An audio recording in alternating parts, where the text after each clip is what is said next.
What if the one thing you're most proud of thinking for yourself is actually a weapon being used against you? What if our most celebrated virtue is a form of treason, a secret poison that's fracturing our world and leaving us isolated and weak? The truth is far more terrifying than you've been led to believe. What if I told you that the single most dangerous idea of our time is the one we hold most sacred? What if the celebrated act of thinking for yourself is not an intellectual virtue, but a civilizational poison? A form of cognitive vanity that is atomizing our societies and leaving us isolated, fragile, and catastrophically vulnerable. We've been trained to see the group, the collective, the herd, as the ultimate enemy of reason. We've been taught, by a long line of rebellious philosophers and romantic poets, that wisdom is found in splendid isolation, that the truth-teller is always a lonely figure standing against the mob. But what if the real treason isn't surrendering to the group, but seceding from it? Picture the last few years. A global crisis unfolds, a biological threat that requires coordinated, collective action. And while vast institutions of accumulated knowledge, generations of virologists, epidemiologists, and public health officials mobilize to decipher the threat and propose solutions, what happens? A significant portion of the population decides to do their own research, armed with search engines and a bottomless well of confirmation bias. They build intellectual fortresses, convinced they've uncovered a hidden truth the world's experts somehow missed. The result is not enlightenment, it is chaos, division, and preventable death. This isn't an isolated event. It is a symptom of a much deeper sickness, a philosophical pandemic that has infected Western thought for centuries, the worship of the individual mind as the ultimate arbiter of reality. We have been sold a powerful and seductive myth that you, the sovereign individual, are wisest when you stand alone, questioning everything, trusting no one. We lionize the lone wolf, the Socratic gadfly, the Nietzschean free spirit who smashes the old tablets of law. But here's the uncomfortable truth that lies buried beneath centuries of Enlightenment philosophy. The lone wolf is the first to die in a harsh winter. The Socratic gadfly doesn't just get swatted, he gets executed by a democracy that has lost patience with his endless questioning. This brings us to perhaps the most heretical inquiry of our time. What if our salvation lies not in escaping the herd, but in rediscovering the profound and forgotten wisdom of belonging to it? This is not a call for blind obedience or intellectual surrender. It is a call to recognize that the very concept of thinking for yourself is a delusion. No one thinks for themselves. Not really. Your language, your logic, your categories of thought, the very problems you choose to think about, all of it, is inherited from the collective. To pretend otherwise is not a sign of strength, but of a terrifying ignorance about our own nature. The real battle is not between the individual and the group. The real battle is between healthy, functional groups that cultivate wisdom and toxic, fragmented groups that breed delusion. What if the most courageous act isn't to stand alone, but to have the humility to stand with others? What if our relentless, obsessive pursuit of intellectual independence is the very thing engineering our collective collapse? The question isn't whether you'll be part of a herd. The only question is, which one? For centuries, we have told ourselves a story of human progress centered on heroic individuals, the lone genius in his laboratory, the visionary artist in her studio, the revolutionary thinker, scribbling forbidden ideas by candlelight. But this story, as romantic and inspiring as it is a profound misreading of our own biology. It is a form of collective narcissism. The philosopher Aristotle offered a far more accurate diagnosis over 2 millennia ago when he defined a human being as a times zoon politikon, times a political, or more accurately, a social animal. He understood that our nature is not defined by our capacity for solitude, but by our deep, instinctual, and inescapable need to live, work, and think together. It is this ancient insight, long overshadowed by the cult of individualism, that is now being resoundingly vindicated by modern evolutionary science. Researchers like the anthropologist Joseph Henrich, in his landmark work on cultural evolution, have revealed the true secret to our species' astonishing success. It wasn't our big brains alone. It wasn't our upright posture or our opposable thumbs. Our original superpower, the one that allowed a physically unimpressive primate to dominate a planet of apex predators, was asterisk social learning, asterisk. It was our unique ability to trust, imitate, and build upon the accumulated knowledge of our peers and ancestors. A single human, no matter how brilliant, is a shockingly ineffective creature. Think about it. Strip away your culturally transmitted knowledge, your language, your tools, your understanding of fire and farming, and you can't outrun a cheetah. You can't outmuscle a chimpanzee. And you can't survive a winter naked in the woods. Our survival has always depended on what we can learn from the group. This is the foundation of what we must call asterisk, cognitive trust, asterisk. The instinct to believe what your trusted community believes is not a bug. It is the most critical feature of our operating system. It allowed our ancestors to inherit life-saving solutions, which plants are poison, how to track prey, how to treat infections, how to build shelters without having to rediscover every single one of them through lethal, individual trial and error. What we now smugly dismiss as herd morality is, in fact, the most sophisticated information management system on the planet. It is a distributed network of knowledge, refined over thousands of generations, that allowed a fragile ape to conquer the world. Every time an elder taught a child how to nap flint or read the stars, they weren't just passing on information. They were reinforcing the bonds of cognitive trust. They were demonstrating that the greatest library of survival knowledge wasn't in one person's head, but in the shared consciousness of the tribe. Here's where the pattern becomes truly unsettling in our modern world. We have come to see this superpower as a weakness. We have mistaken our most vital survival instinct for a character flaw, a form of intellectual cowardice. We have taught our children to be suspicious of the very mechanism that made us human. No philosopher has done more to romanticize the lonely, defiant individual than Friedrich Nietzsche. His philosophical sledgehammer railed against the herd instinct, celebrating the Übermensch, the exceptional man who creates his own values, standing in heroic contempt of the mediocre masses. His words are intoxicating, a siren song for anyone who has ever felt misunderstood or constrained by the conventions of society. He famously declared, "The surest way to corrupt a youth is to instruct him to hold in higher esteem those who think alike than those who think differently." But here's where the pattern becomes truly dangerous. When this philosophy escapes the ivory tower and infects the culture, it metastasizes into what we can only call the asterisk Nietzschean sickness, asterisk. The belief that not only times can times you be a lonely genius, but that you times should times be. This creates a terrifying inversion of wisdom. The desire to see oneself as a Nietzschean free spirit makes one profoundly vulnerable to the most idiotic forms of deception. Ask yourself, have you ever noticed how the people most convinced they are thinking for themselves are often the ones most deeply entrenched in the most bizarre and insular echo chambers? This reveals a chilling psychological mechanism, the Dunning-Kruger effect, that cognitive bias where people with low ability at a task dramatically overestimate their own competence, is given rocket fuel by the Nietzschean mandate.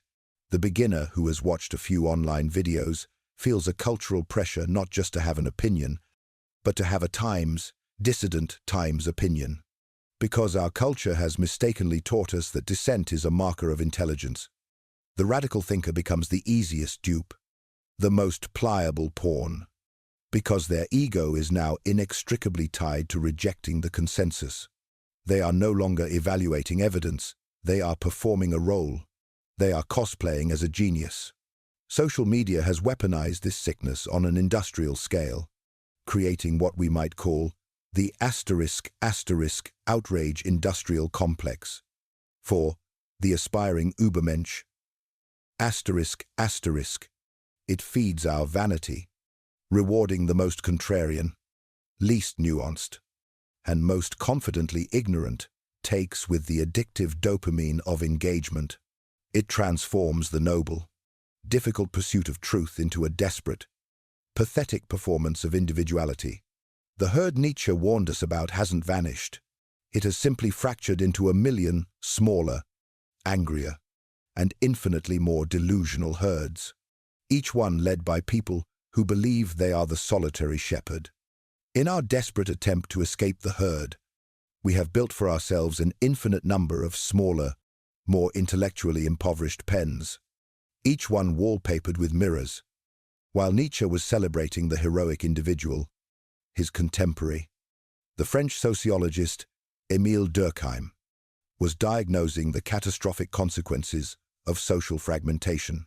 Durkheim gave us the critical concept of anomie, a state of societal sickness characterized by the breakdown of shared norms, the collapse of a common moral framework, and a pervasive, gnawing sense of rootlessness and purposelessness. It's what happens when the social glue that binds a people together dissolves, leaving only a pile of disconnected individuals. Durkheim saw this emerging from the rapid, disorienting shifts of the Industrial Revolution, but his diagnosis is a chillingly precise technical manual for our digital age. What is the modern social media feed, if not a purpose-built engine of anomie? Each user is handed what feels like a tool for connection, but is, in reality, a machine designed for crafting a personalized, atomized reality. The algorithm's primary function is not to connect you to a shared world, a common set of facts or values. Its function is to build a fortress of certainty, around you, reflecting your own biases, fears, and vanities back at you with terrifying, seductive efficiency. This is the insidious genius of what we must call algorithmic alienation, It doesn't feel like isolation. It feels like empowerment. You feel seen, understood, and validated because the machine is feeding you an endless, frictionless stream of content that confirms you are right, that your tribe is righteous, and that your enemies are fools. But you are being validated inside a cage of one, the collective consciousness that Durkheim knew was essential for societal health. The shared stories, rituals, and beliefs that create a sense of us is being systematically dismantled, one personalized feed at a time. The result is a society of ghosts, individuals floating in their own curated realities, unable to agree on basic facts, let alone solve complex collective problems like a pandemic or a climate crisis. We are living through what future historians may call the Great Unmooring. We have severed our ties to the stable anchors of tradition, institution, and community, all in the pursuit of a radical freedom. But the freedom we have found is the terrifying freedom of the astronaut whose tether has been cut, spinning alone in the cold, silent void. The price of our perceived intellectual independence is a collective, soul-crushing vertigo. In the pantheon of psychological experiments cited to prove the folly of the herd, Solomon Asch's 1,950 seconds conformity studies stand supreme. We have all heard the story, and it has become a modern parable for the weakness of the human spirit. A test subject, surrounded by actors, all giving a clearly wrong answer about the length of a line, will often betray the evidence of their own eyes and go along with the group. The traditional lesson is a cynical one, a cornerstone of our individualistic faith. See how weak-willed and pathetic people are. See how easily the herd extinguishes the bright flame of individual reason. But this interpretation is a product of our own cultural bias. It is a profound and dangerous misreading of the data. Let's re-examine this classic study through a different lens, not of individual psychology, but of evolutionary strategy. What if the subject's impulse to conform isn't a sign of weakness, but a manifestation of a highly adaptive, time-tested, and brilliantly efficient heuristic? Think about it. In 99.9% of real-world survival scenarios throughout human history, if 7 people you trust are all telling you something that contradicts your senses, the high percentage bet is that you are the one who is wrong. Perhaps your eyes are playing tricks on you. Perhaps you misunderstood the question. Or perhaps, and most critically, there is a vital piece of context that you are missing.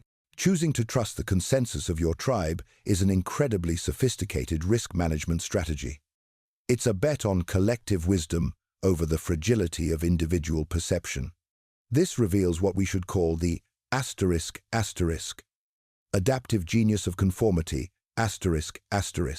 We see the same principle at work throughout the natural world. Think of swarm intelligence in bees, or flocking behavior in birds, or schooling in fish. These are not acts of mindless imitation.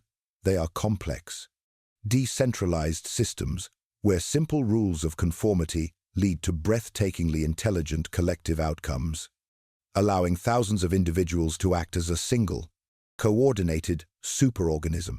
The Ash experiments don't show us that people are stupid sheep. They show us that our brains are hardwired with a powerful social instinct, a deep-seated bias toward trust that has been absolutely essential for our survival. Our modern world has created rare, artificial, and often malicious situations where this instinct can be tricked, and we have mistakenly concluded that the instinct itself is the flaw. We are like a person who, after being tricked by an optical illusion, declares that vision itself is untrustworthy. It's a catastrophic failure of diagnosis. This brings us to a difficult and uncomfortable reappraisal of our own core mission. For years on this channel, we have championed what we call cognitive self-defense, the practice of building mental ramparts to protect against misinformation, propaganda, and psychological manipulation. We have urged you to be vigilant, to question authority, to fortify your mind against the onslaught of intellectual junk food. But what if this very metaphor is the heart of the problem? What happens when a fortress becomes a prison, when its walls become so high, its moat so wide, and its gates so sealed that no new, challenging, or corrective information can ever get in? This is the peril of what we must now identify as cognitive solipsism. It is the horrifying endgame of radical individualism, a state of profound intellectual isolation where the only trusted source of information is the self, the individual. Having been told relentlessly to question everything, logically begins by questioning the most immediate and essential sources of knowledge to their community, their institutions, their traditions, the very concept of expertise itself. They build a fortress to keep out the propaganda of the herd, but in doing so, they sever their connection to the collective intelligence, the corrective feedback, and the accumulated wisdom that the herd at its best provides. The historical parallel is chilling and precise. Consider the Chinese Ming dynasty's policy of times hygiene or the sea ban. In the early 15th century, China possessed the most advanced and powerful maritime fleet the world had ever seen. Their treasure ships, commanded by the great Admiral Zheng He, dwarfed the vessels of their European contemporaries. Yet, in a spasm of fear and inward-looking paranoia, the Ming court decided that foreign contact was too dangerous, too destabilizing. They ordered the fleet dismantled, the records destroyed, and the shipyards closed. They built a great wall, not only of brick, but of the mind. In an attempt to protect itself from external threats, the Ming dynasty turned inward and entered a long, slow period of technological and intellectual stagnation. It built a fortress and suffocated inside.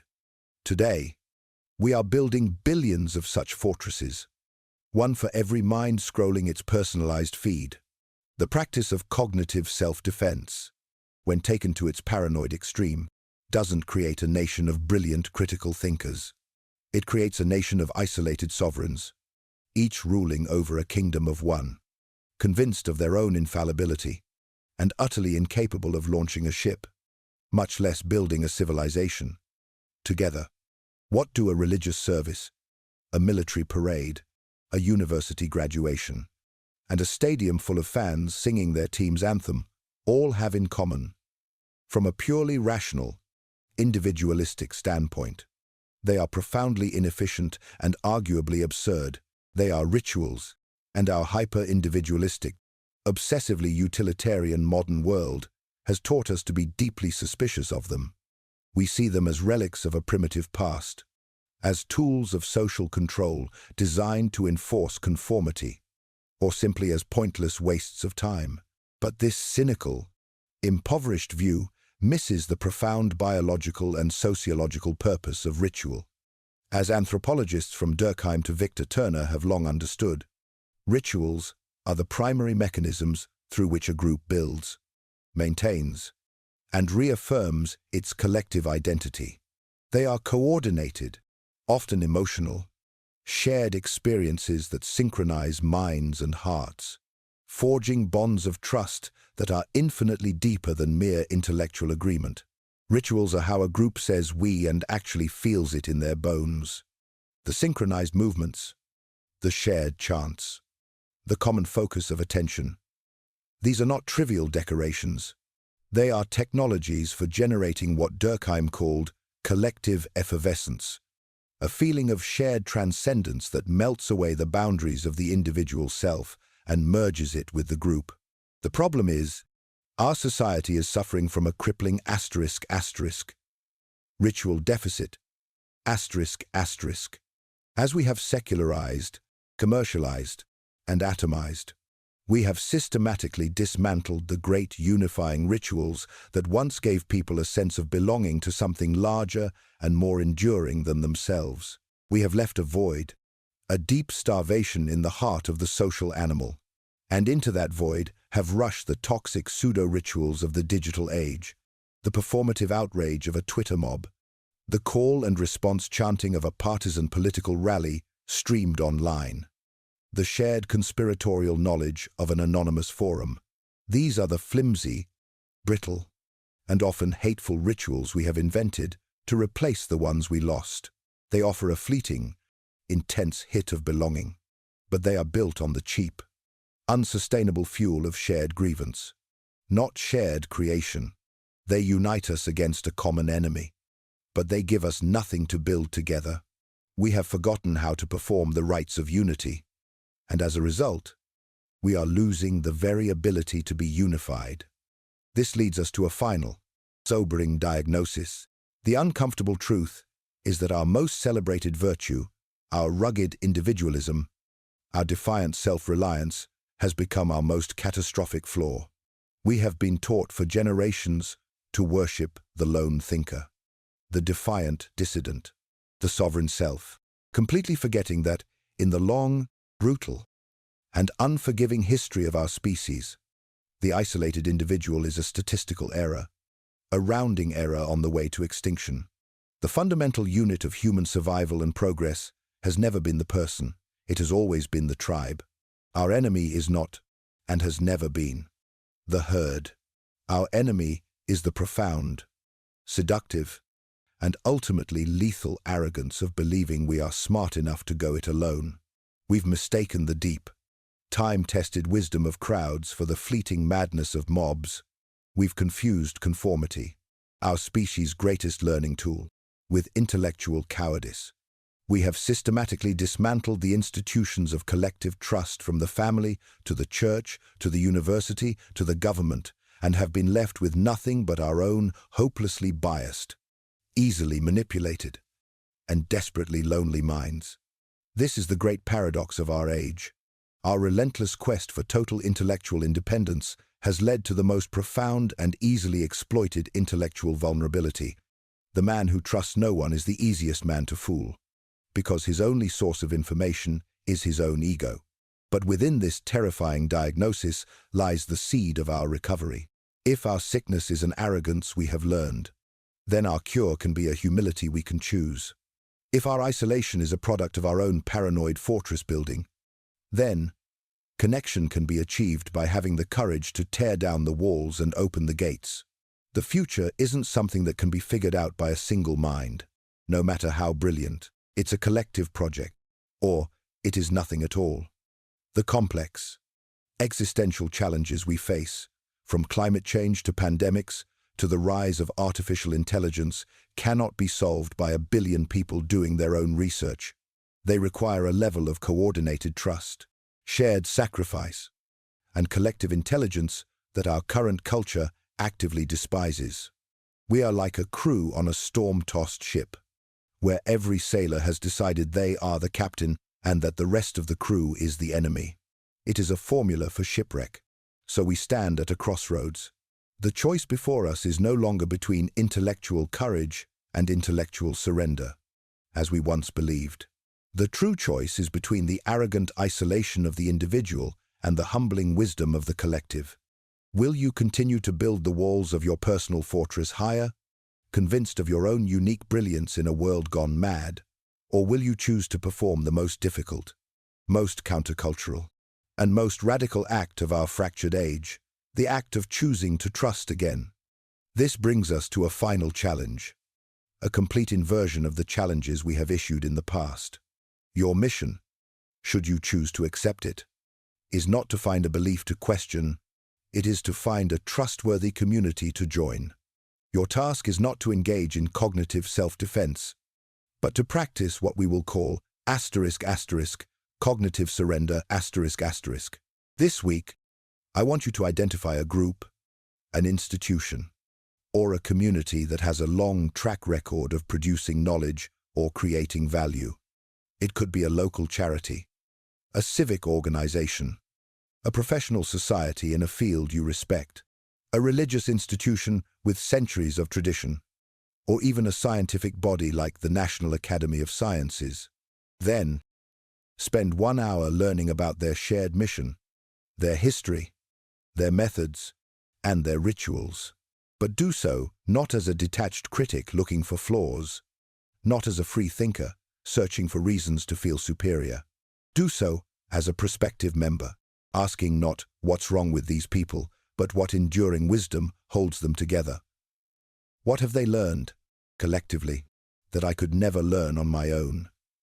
Share in the comments, not what you debunked, but what you discovered about the power of belonging.